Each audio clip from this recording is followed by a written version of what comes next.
और देखो भाई, बस मैं तो एक ही बात कहता हूं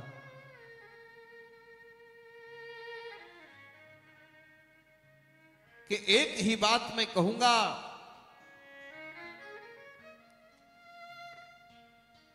हनुमान कथा कहने का उद्देश्य है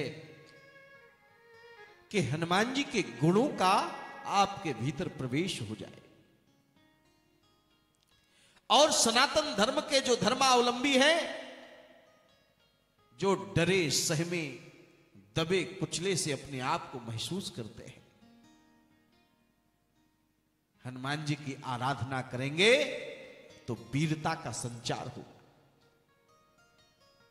एक बार जब ये धरती जब मुगलों के आक्रांताओं से आक्रांत हो गई, तो शिवाजी के गुरु समर्थ गुरु रामदास जी ने गांव गांव अखाड़े खुदवा करके हनुमान जी की मूर्ति और मंदिर स्थापित किए थे, ताकि भारत की सोई हुई जनता में, भारत की महाराज हताश निराश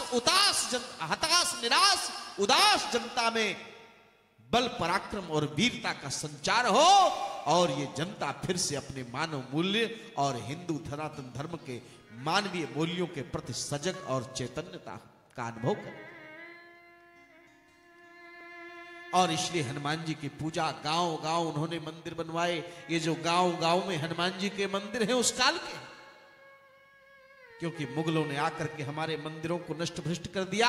समर्थ गुरु रामदास ने कहा कि यह कलयुग है और इस कलयुग में हनुमान जी की पूजा करो।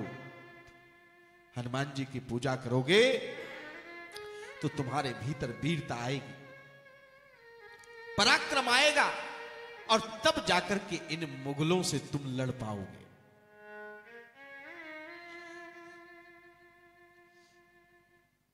और मित्रों, समय परिस्थितियां विश्व की कुछ ऐसी ही हैं। याद रखना, जब झुंड की झुंड भीड़ तुम पर हमला करेगी तो भाग करके कहां जाओगे? तुम्हारे लिए कोई देश बचा नहीं। बगल में अफगानिस्तान है, वहां तालिबान का शासन है। बगल में पाकिस्तान है, वहां इस्लाम का शासन है। बगल में बांग्लादेश है, वहां भी इस्लाम का शासन है। और यहां से अरब तक, ईरान तक महाराज, एक और इस्लाम तो एक और ईसाइयत का शासन है। हिंदुओं, तुम्हारे लिए कोई देश बचा नहीं। इसलिए भागने की मत सोचो, जागने की सोचो, जागने की। भागने से काम नहीं चलेगा, अब जागने से काम चलेगा। और जाग करके महाराज ऐसी अनैतिक शक्तियों का प्रतिकार करने का साहस रखो, संगठित हो जाओ। ये सनातन धर्म के अभ्युदय काल का समय है और इसलिए आपके पड़ोस में कल ही एक क्रांति हुई। आपका पड़ोस बिहार, और कल ही एक क्रांति हुई कि सनातन धर्म के प्रति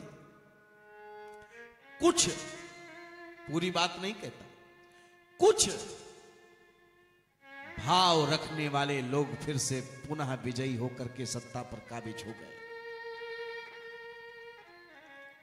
और ये सनातन के अभ्युदय का काल है। अगर अब नहीं जागे तो फिर कभी नहीं जागोगे। इसलिए मैं आपका आवाहन करता हूं, एक और हमारा भाई धीरेन्द्र कृष्ण शास्त्री दिल्ली से पैदल चल करके आपको जगाने का प्रयास कर रहा है। और मित्रों, मैं और धीरेन्द्र शास्त्री एक ही जिले के हैं। मेरा भी जन्म मध्य प्रदेश के छतरपुर जिले में हुआ है, खजुराहो के पास, लवकुश नगर तहसील के अंतर्गत, और उनका भी गढ़ा गांव है। इस नाते मैं कह सकता हूं कि हमारा भाई, और वो ब्राह्मण है इसलिए भी इस नाते भी कह सकता हूं कि हमारा भाई, और वो सनातनी है, हिंदू है, इस नाते भी कह सकता हूं कि हमारा भाई।